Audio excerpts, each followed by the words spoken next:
Chapter 16. Samson went to Gaza, and there he saw a prostitute, and he went into her. The Gazites were told, "Samson has come here." And they surrounded the place and set an ambush for him all night at the gate of the city. They kept quiet all night, saying, "Let us wait till the light of the morning, then we will kill him."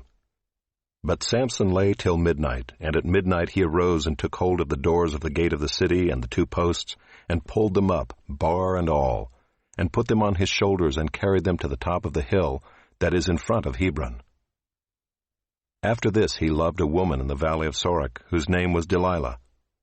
And the lords of the Philistines came up to her and said to her, "Seduce him and see where his great strength lies, and by what means we may overpower him, that we may bind him to humble him. And we will each give you 1,100 pieces of silver." So Delilah said to Samson, "Please tell me where your great strength lies, and how you might be bound, that one could subdue you." Samson said to her, "If they bind me with 7 fresh bowstrings that have not been dried, then I shall become weak and be like any other man."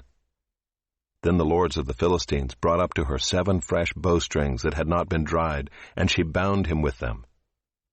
Now she had men lying in ambush in an inner chamber, and she said to him, "The Philistines are upon you, Samson." But he snapped the bowstrings as a thread of flax snaps when it touches the fire.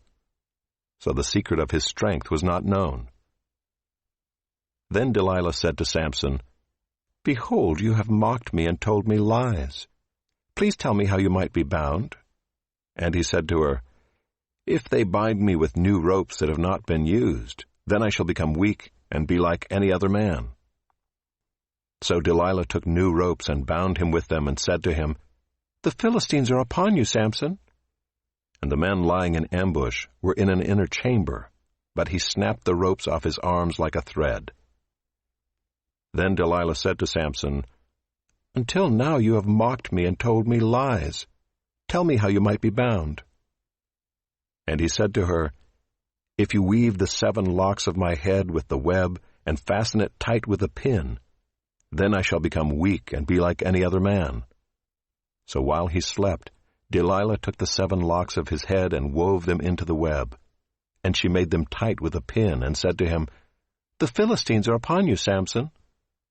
But he awoke from his sleep and pulled away the pin, the loom, and the web. And she said to him, "How can you say, 'I love you,' when your heart is not with me? You have mocked me these 3 times, and you have not told me where your great strength lies."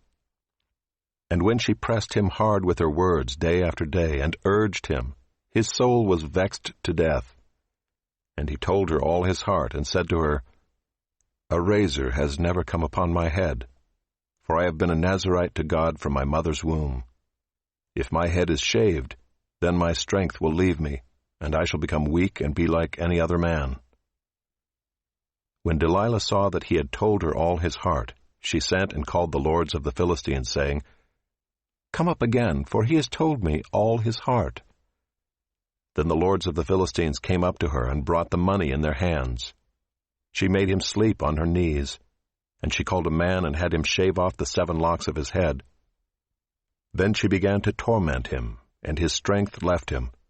And she said, "The Philistines are upon you, Samson." And he awoke from his sleep and said, "I will go out as at other times and shake myself free." But he did not know that the Lord had left him. And the Philistines seized him and gouged out his eyes, and brought him down to Gaza and bound him with bronze shackles. And he ground at the mill in the prison. But the hair of his head began to grow again after it had been shaved. Now the lords of the Philistines gathered to offer a great sacrifice to Dagon their god, and to rejoice. And they said, "Our God has given Samson our enemy into our hand."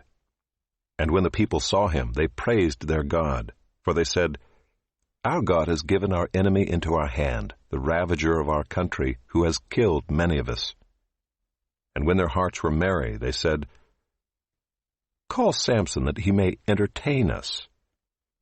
So they called Samson out of the prison, and he entertained them. They made him stand between the pillars. And Samson said to the young man who held him by the hand, Let me feel the pillars on which the house rests, that I may lean against them. Now the house was full of men and women.